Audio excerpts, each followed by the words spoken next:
오늘 말씀은 예루살렘의 안나 할머니라는 제목으로 잡았습니다. 우리 가운데서도 영어 이름으로 애나라고 불리는 분도 계시죠.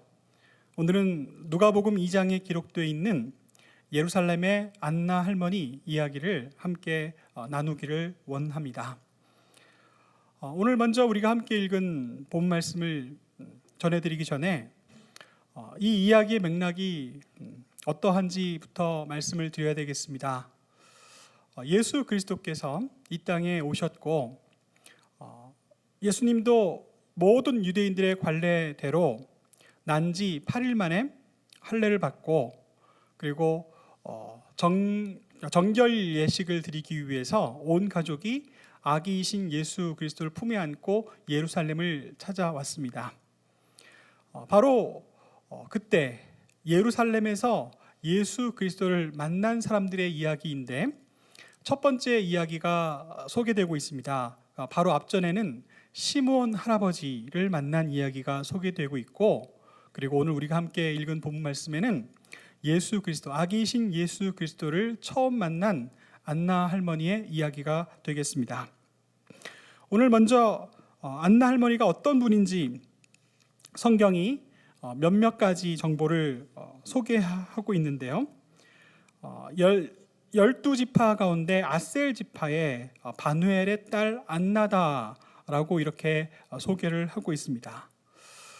그리고 이분이 나이가 굉장히 많은 할머니임을 알려주고 있는데요. 더 구체적으로 이렇게 소개합니다. 결혼한 지 7년 뒤에 과부가 되었다. 젊은 나이에 과부가 되었으니 이 안나 할머니라는 분이 얼마나 인생 사는 동안 고된 시간들을 보내었을지 이 짧은 한마디, 이 한 말씀으로 우리는 짐작할 수가 있습니다. 스라의 자녀를 몇 두었는지는 모르겠지만 그 자녀가 다 장성해서 독립하고 일가를 이룰 때까지 과부였던 안나 할머니는 살기 위해서 정말 누구보다도 열심히 어린 자녀들을 기르기 위해서 애쓰고 수고하며 살았을 것이다 라는 것을 미루어 알 수 있겠죠. 자, 그리고 좀 더 구체적으로 이 안나 할머니가 지금 84세이다 라는 정보를 우리가 알고 있습니다.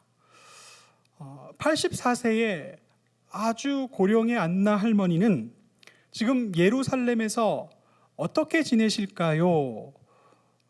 그 다음 말씀에 구체적으로 설명하고 있는데요. 성전을 떠나지 아니하고 주야로 금식하며 기도하며 지냈다라고 기록되어 있습니다.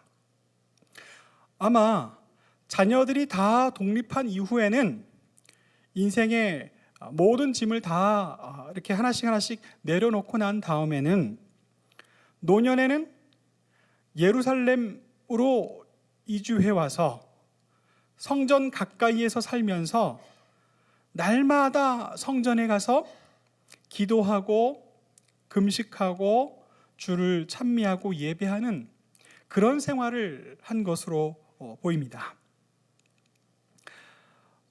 구약 성경에는요, 이런 안나 할머니와 같은 사람들이 많이 있었음을 우리는 알 수가 있어요.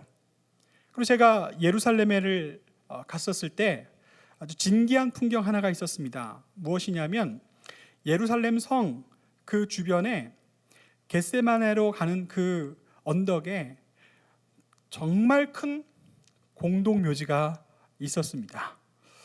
저는 궁금해서 물었습니다. 그랬더니 가이드 목사님께서 이렇게 얘기하시더라고요.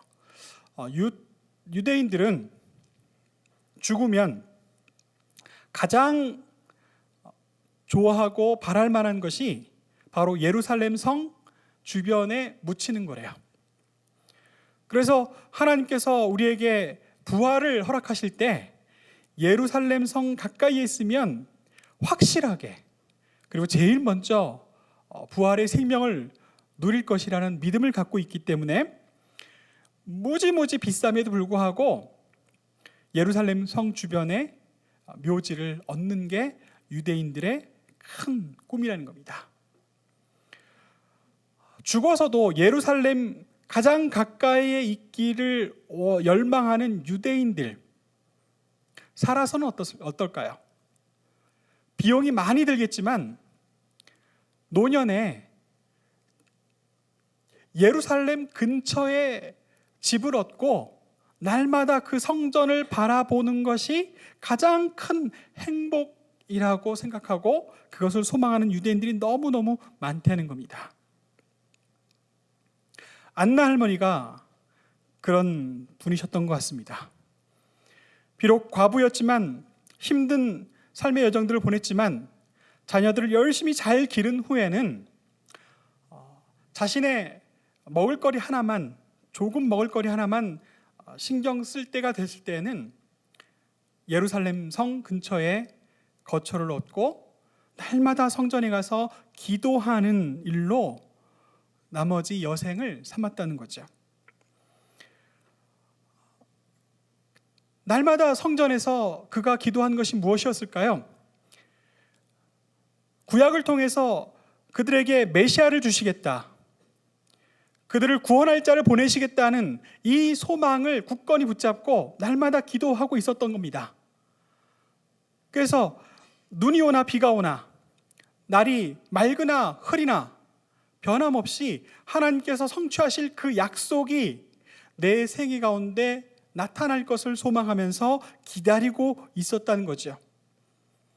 그렇게 간절하게 기다리던 안나 할머니 눈에 예수 그리스도, 아기이신 예수 그리스도를 품고 예루살렘에 온 요셉과 마리아를 보게 된 것이고, 늘 기도하던 영적인 안나 할머니 눈에 그가 바로 약속의 메시아, 하나님의 아들로 오신 예수 그리스도임을 단번에 알아보게 된 겁니다. 성경에 보면요, 이런 안나 할머니와 같은 분이 그냥 예사롭지 않은 이런 분들이 우리에게 늘 언제나 있었다는 것을 알게 됩니다. 디모데전서 5장 말씀에 보면 재미있는 단어가 나와요. 참 과부라는 단어가 나옵니다. 과부면 과부지, 참 과부는 뭘까요? 초대교회에는요, 참 과부라는 그런 제도가 있었어요. 우리가 잘 아시는 것처럼 장로, 집사, 교사와 더불어 참 과부라는 직분이 있었다는 거예요. 그러면 그 참 과부는 도대체 뭐 하는 역할을, 어떤 사명을 받은 분들일까요? 성경에 보면요, 디모데전서 5장 5절 말씀 보면 참 과부로서 외로운 자는 하나님께 소망을 두어 주야로 항상 간구와 기도를 하거니와 라고 이렇게 기록되어 있습니다. 초대교회 문서를 보면요, 이 참 과부라고 하는 분들이 어떤 일을 했는지 아주 조목조목 나와요. 참 과부는 어떤 분들이냐면 남편을 먼저 하늘나라로 떠나보내고 다시 결혼하지 않은 것이 가장 첫 번째 조건입니다. 그 다음에 두 번째 조건은 뭐냐면 교회에서 참 과부라고 그렇게 불리는 분들은 교회 옆에서 모여 살았어요. 그래서 교회의 사명 중에 하나는 바로 교회에 모여 사는 이 참 과부를 섬기는 일이었습니다.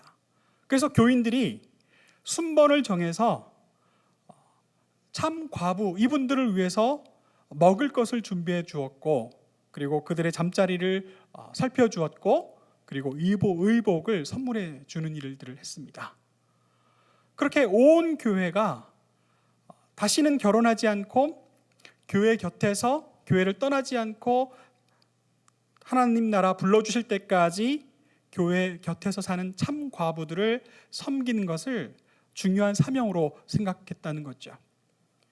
그렇게 참 과부로 불림받는 분들은 해야 하는 그들의 사명이 특별히 있었습니다. 무엇이었냐면 날마다 교회에 모여서 찬송하고 말씀을 읽고 그리고 기도하는 겁니다. 젊은 사람들은 각자 자기의 바쁜 일들이 있어서 세상 속에서 열심히 살아갑니다. 그래서 하루 중에도 짤막한 시간을 내서 기도할 틈을 만들기가 어려운데, 그런 모든 교인들을 위해서 참 과부들이 교회에 모여서 기도해 주는 거예요. 중보해 주는 거예요. 한 사람 한 사람 이름을 불러가면서 하나님 앞에 온전한 마음으로 중보하고, 그리고 함께 식사를 나누고, 그리고 모여 앉아서 살아왔던 이야기 두런두런 나누면서 그렇게 잠이 들고 새벽에 일어나서 다시 기도하기를 시작하는 그런 분들이 교회의 참 과부였어요. 근데 이게 도대체 언제 이 전통이 끊어졌는지 저는 정확히 잘 모르겠습니다. 오늘날 우리 개신교회는요, 이 참 과부 제도가 없어요.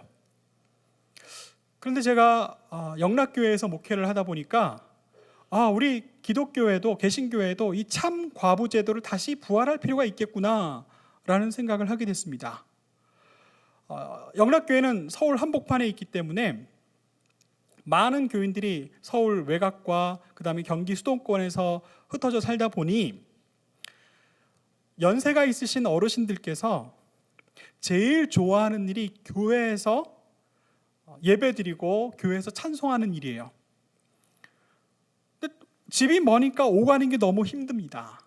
그래서 자연스럽게 어떤 일이 벌어졌냐면 50주년 기념관을 짓고 거기에 2층에 온돌방을 깔았더니 집에 가지 않으시고 밤새 거기 모여서 뜨뜻한 온돌 그 방 안에서 이불을 덮고 깔고 밤새 기도하는 모임이 생긴 거예요.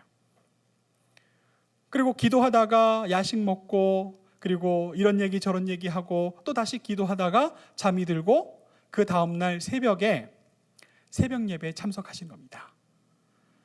그러면 새벽 예배에 우리 어르신들께서 이렇게 가득 함께 자리해 주셔서 새벽 기도회로 함께 교회를 위해서 기도하고 나라를 위해서 기도하는 거죠. 저는 그 모습을 보고 오늘날 우리 교회도 참 과부 제도가 필요하겠다.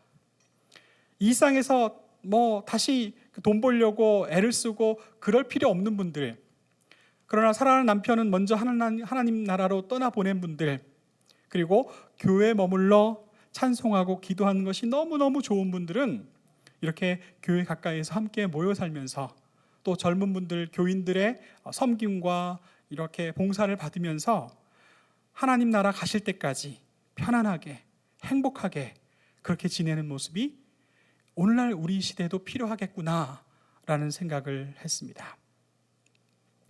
오늘 저는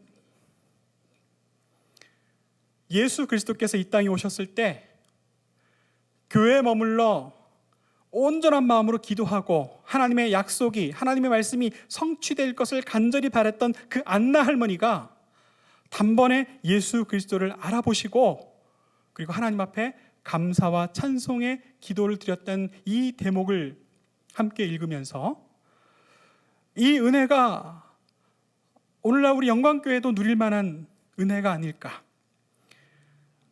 이 땅에 진리이신 우리 주 예수 그리스도를 간절히 사랑하고 또 소망하는 우리 모두가 이 성탄절을 맞아 우리 주 예수 그리스도께서 오신 것을 기뻐하고 감사하고 찬양하는 그런 예배로 나아가기를 소망합니다. 여러분 마음속에 우리 주 예수 그리스도를 향한 감사와 기쁨이 넘치는 이 성탄절이 될 수 있기를 간절히 축원합니다. 저는 이 본문 말씀을 읽으면서 우리 김구목 권사님 생각이 더 많이 났습니다.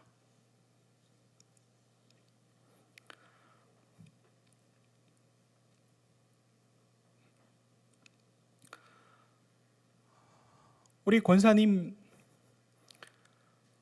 권사님이야말로 우리 주 예수 그리스도를 뵙고 기뻐하고 하나님께 영광을 돌렸던 안나 할머니와 같은 분이 아니셨나. 또 디모데전서 5장에 있는 말씀처럼 언제나 하나님 앞에 교회를 위하여 기도하던 참 과부의 삶이 아니셨나, 그렇게 생각을 하게 됐습니다. 우리 권사님은 우리 모든 교우들이 다 공감하듯이 사랑이 너무 많으신 분이셨어요. 그리고 참 아름다운 분이셨습니다. 사랑이 많고 아름다운 우리 김구목 권사님은 여러 면에서 소녀와도 같았어요. 화초를 사랑하셔서 집에 가보면요, 여러 가지 화초, 그 생명들을 잘 돌보시고 잘 가꾸셔서 너무나 싱싱하게 아름답게 잘 자라고 있는 그 모습을 보면서 우리 권사님의 손길이 닿는 곳마다 그렇게 사랑과 생명이 넘쳐나는 그 모습을 확인하게 되었습니다. 우리 권사님은 항상 밝은 표정이셨고 또 언제나 즐거운 모습이셨어요. 그리고 늘 격려하는 이야기, 용기를 북돋우는 이야기를 말씀을 많이 해주셨고요. 그리고 정말 재미난 이야기를 많이 해주셨습니다.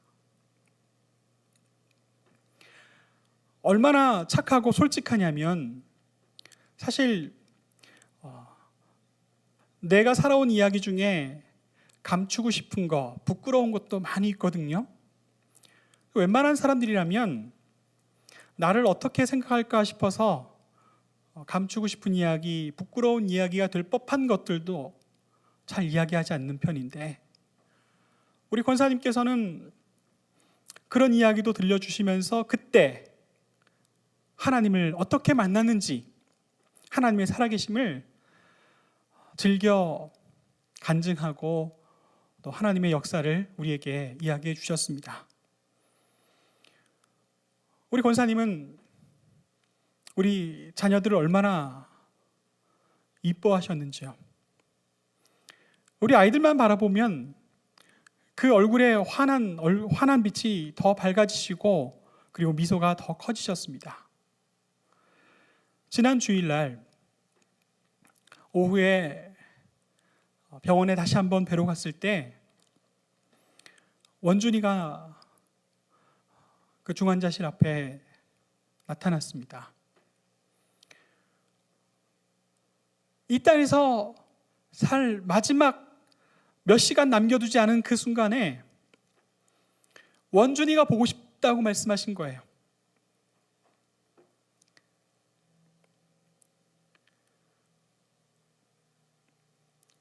얼마나 사랑하셨으면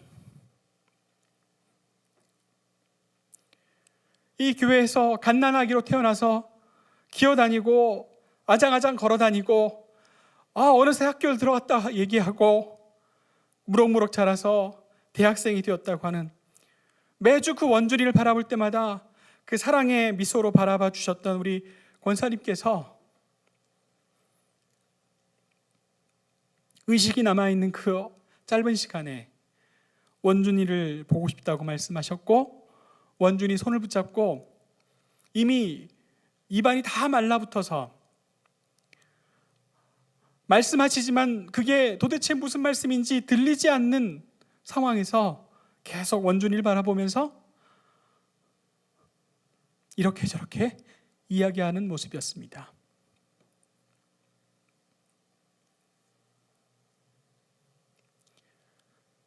우리 김구목 권사님께서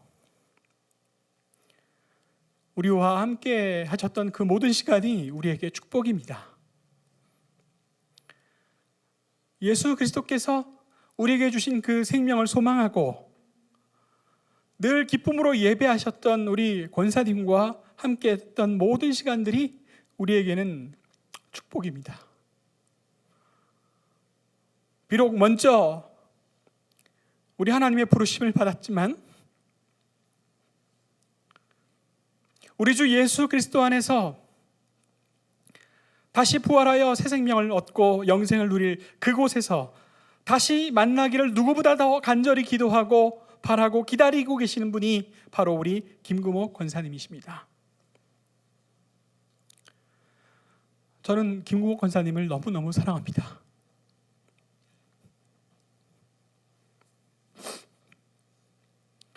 세밀한 것 한 가지 하나하나도 마음 쓰셔서 말씀하시고 나눠주시고 그리고 베푸셨던 사랑이 많으신 우리 김금옥 권사님, 정말 사랑하고 너무너무 보고 싶습니다.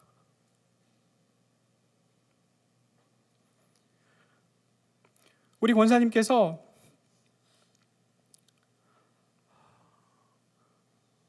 저를 너무 많이 사랑해 주셨어요.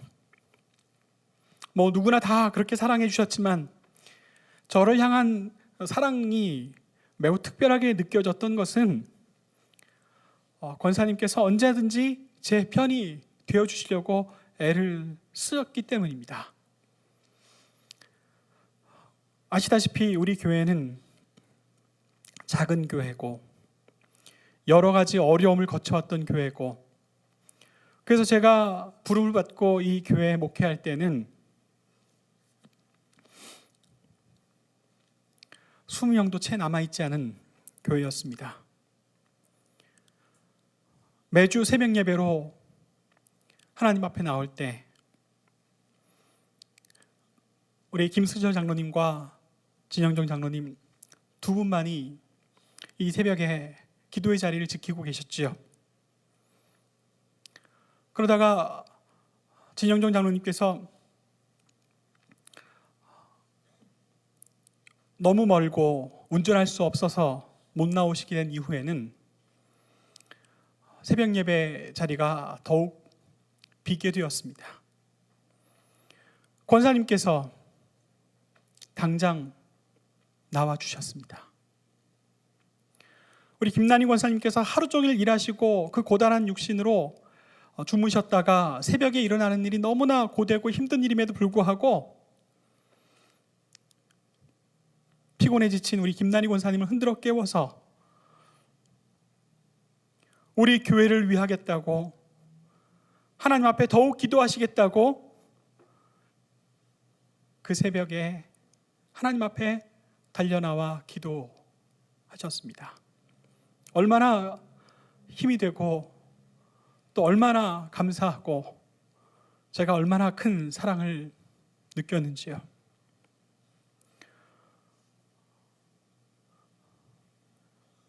권사님과 이러저러한 이야기, 수많은 이야기들을 나누면서 우리 권사님께서 저한테 솔직히 물어보시더라고요. 제가 능력이 없지만, 제가 뭐 더 잘해드린 건 없지만 권사님께서 항상 제 편이 되어주시기에 권사님 너무 감사합니다 라고 이야기했더니 권사님께서 제게 감사하대요. 도무지 이해를 못했다는 거예요. 어떻게 영광교회에 오셨는지 아무리 생각해도 이해를 못했다는 겁니다.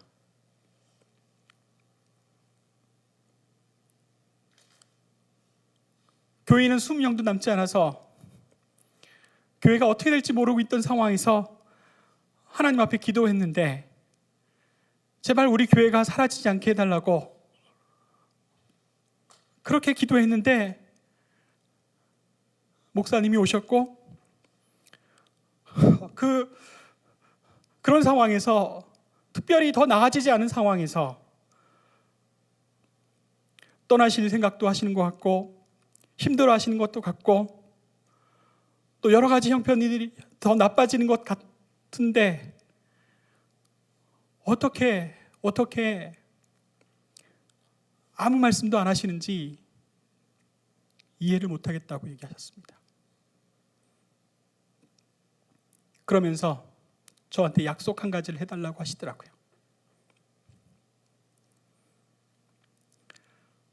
내가 죽는 날까지 목사님을 도울 테니 내가 죽기 전에는 교회를 떠나지 말아달라고, 함께 교회를 지켜달라고 함께 기도해 달라고 부탁을 하셨습니다.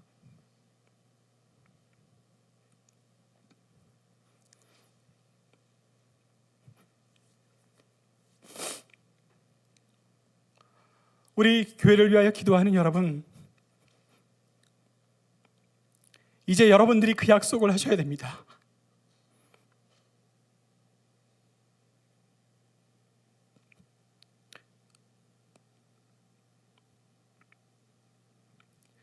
하나님께 영광이 되는 교회로 우뚝 서기 위해서, 굳건히 서기 위해서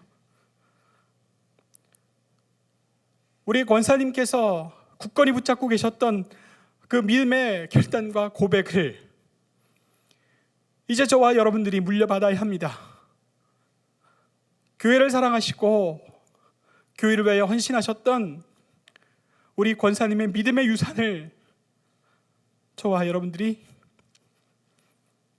물려받아야 합니다.